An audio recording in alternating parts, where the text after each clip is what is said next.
السلام عليكم ورحمة الله وبركاته. نحمده ونصلي على رسوله الكريم. أما بعد فأعوذ بالله من الشيطان الرجيم. بسم الله الرحمن الرحيم. زما څخه ډیرو مسلمانانو ورونو دا غوښتنه کړې وه چې د قضایي لمونځ اړوند څه مسائل دوی ته تشریح کړمه.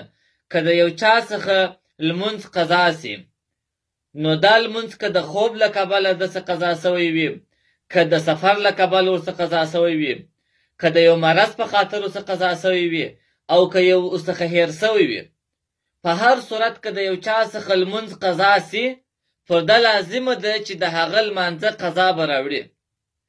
بې له قضا راوړلو د ده غاړه نه خلاصېږي. ځینې ملګرو او ځینې ورونو دا پوښتنه کړې وه، که چیرې زموږ څخه لمونځونه قضا سي، آیا په یو کفاره او خیرات ورکولو سره زموږ غاړې خلاصېږي؟ یا وروره، کله که ستاسو لمونځ قضا سو، په هر صورت که ستاسو لمونځ قضا سوی وي، خو بې له قضا راوړلو ستا غاړه نه خلاصېږي. حتمي به ته د هغه لمانځه قضا راوړې. په قضا راوړلو سره ستا غاړه خلاصېږي او توبه به کاږې چې آینده به زه لمونځ نه قضا کوم. دا د لمانځو د قضا راوړلو طریقه په داسې اندازه سره ده.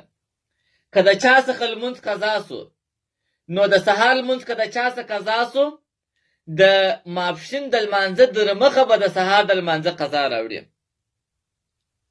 که دوه لمونځونه ځینې قضا سوي وه، سهار او ماپښین دواړه قضا سوي وه، نو د مازدیګر تر لمانځه مخکې به قضا راوړي. او که چیرې درې لمونځونه ځینې قضا سوي وه، نو د ماښام د لمانځه درمخه به قضا راوړي. اول به سهار، بیا ماپښین، بیا مازدیګر قضا راوړي، بیا به د ماښام لمونځ کوي. که چیرې د قضایي لمونځونه راګرځولي نه وي، د ماښام لمونځ یې نه صحیح کېږي. که د چا څه پنځه لمونځونه قضا وه، اول به قضایي لمونځونه راګرځي په ترتیب سره، بیا به وروسته هغه د وخت لمونځ کوي. ترتیب باندې لازم دی. که پنځه لمونځونه د چا څخه قضا سوي وي، اول به قضایي لمونځونه راګرځي، بیا به د هغه څخه وروسته هغه د وخت لمونځ کوي. او که چیرې د چا څخه شپږ لمونځونه قضا سوي وه، یا اووه لمونځونه ورڅخه قضا سوي وه، نو بیا پر دې کس باندې ترتیب لازم نه دی، بیا دی اختیار لري. که چیرې د یو چا څخه څلور لمونځه قضا وه، نو دی به لومړی دا څلور قضایي لمونځونه راګرځوي، بیا به د وخت لمونځ کوي. او که د یو چا څخه درې لمونځونه قضا وه، اول به دا درې قضایي راګرځوي، بیا به د وخت لمونځ کوي. د سهار لمونځ یې قضا سوی دی، د ماپښین دا قضا سوی دی، او د مازدیګر دا قضا سوی دی.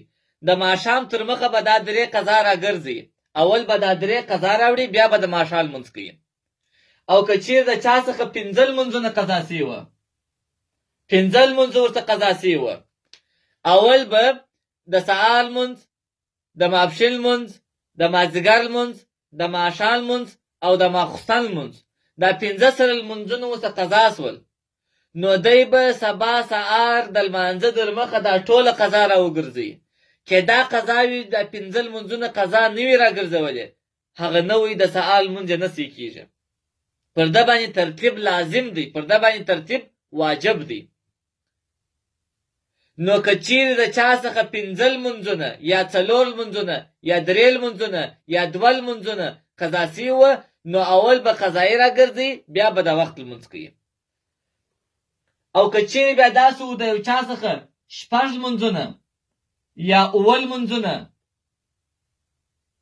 یا اووه لمونځه قضا وه، شپږو اووه لمونځو څخه قضا وه، بیا پر دې کس باندې شپږ چې قضا دي یا اووه قضا دي، ترتیب لازم نه دی، دی اختیار لري. که قضایي لمونځ مخکې کوي، او که هغه د وخت لمونځ مخکې کوي، بیا درته اختیار شته. که تر شپږ کم وه، پنځه وه، ترتیب لازم دی. او که تر پنځو زیات وه، بیا پر ده باندې ترتیب لازم نه دی. بله مسله دا ده، قضایي لمونځ په درو وختو کې بیا قضا نه راوړي. که د چا څه لمونځ قضا سو، قضا به یې راګرځي، خو درې داسې وختونه شته چې هغه مکروه وختونه دي. لکه د لمر راختل، د لمر د راختلو په وخت کې به قضایي لمونځ نه کوي. د لمر د لوېدلو په وخت کې چې لمر لوېږي په دا وخت کې به هم قضایي لمونځ نه کوي. او کله چې لمر د اسمان پر مابین ودرېدی، د اسمان پر مابین چې لمر ولاړ دی، زوال نه یې سوي، استوا او د لمر د اسمان پر مابین ولاړ دی، په دې وخت کې به هم لمونځ نه کوي. قضایي لمونځ د دې درو وختو څخه علاوه بل هر وخت راګرځولی سي. یو د لمر د راختو په وخت کې قضایي لمونځ نشته. دوهم کله چې لمر د اسمان پر مابین ودرېږي قضایي لمونځ نه سي کولی. او بل چې لمر لوېږي، د لمر د لوېدلو په حالت کې قضایي لمونځ نه سي کولی. د دغه درو وختو څخه علاوه بل هر وخت کولی سي چې قضایي لمونځ وکړي. او په درو شانو سره ترتیب د انسان د غاړې څخه اوړي. که دې هېر وه، ستاسو درې لمونځونه قضا سوي دي، خو ستا هېر دی، د سهار، ماپښین او مازدیګر لمونځونه درڅه قضا سوله، ته د ماښام لمونځ وکړې، بیا در په یاد سول، پروا نه لري. په هېره سره دا ترتیب ستا د غاړې اوړي. یا داسې و چې وخت تنګ دی، د سهار لمونځ، د ماپښین لمونځ، د مازدیګر لمونځ، دا درې لمونځونه درڅه قضا سوي دي. اوس د ماښام د لمانځه په وخت کې وخت ډېر تنګ دی، ستا در په یاد سول چې زما څه قضایي لمونځونه درې نه قضا سوي دي، او دلته د ماښام د لمانځه وخت تنګ دی، ته نسې کولی چې قضایي راوګرځېده، د ماښام لمونځ څه قضا کېږي، هم پروا نه کوي. ته کولی سې چې د ماښام لمونځ وکړې، هغه نور بیا د ماخوستن د لمانځه مخکې راوګرځوې. او بل په هېره سره او چې وخت تنګ یې، او بل چې دا قضایي لمونځونه تر 5 زیات سي. که قضایي لمونځونه تر 5 زیات وه، 6 لمونځونه قضا وه، ترتیب دې د غاړې اوړي. او یا داسې وخت تنګ دی، ترتیب دې د غاړې اوړي. یا دې هېر وه، ترتیب دې د غاړې اوړي. او که چیرې قضایي لمونځونه تر 6 کم وه، پر تا ترتیب لازم دی، اول به قضایي کوې، بیا به د وخت لمونځ کوې. او که تر 5 قضایي لمونځونه زیات سول، بیا ته اختیار لرې چې اول قضایي کوې او که د وخت لمونځ کوې.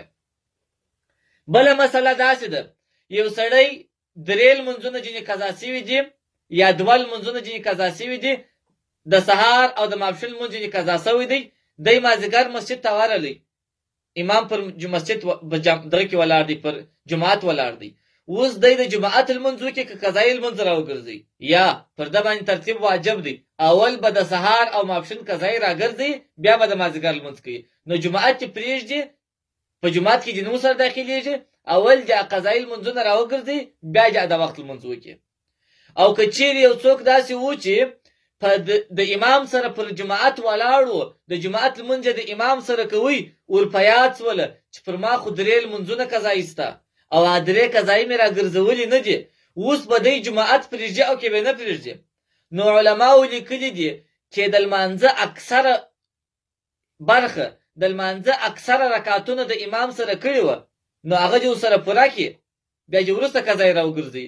او که د امام سره 1 رکعت کړي وه، یا یې لږ حصه د 1 رکعت کړی وه، نو بیا چې سلام وګرځي، قضایي دې راوګرځي. نو الله جل وعلا شانه دې وکړي چې د دغه معلومات څخه تاسو استفاده وکړئ. الله دې ما او تاسو ټولو ته توفیق درکړي چې هیڅ لمونځ موږ څخه قضا نه سي، او که چیرې راڅخه قضا هم سي، بیا پر هغه توبه وباسو او پر وخت یې راوګرځو. السلام علیکم ورحمة الله وبرکاته.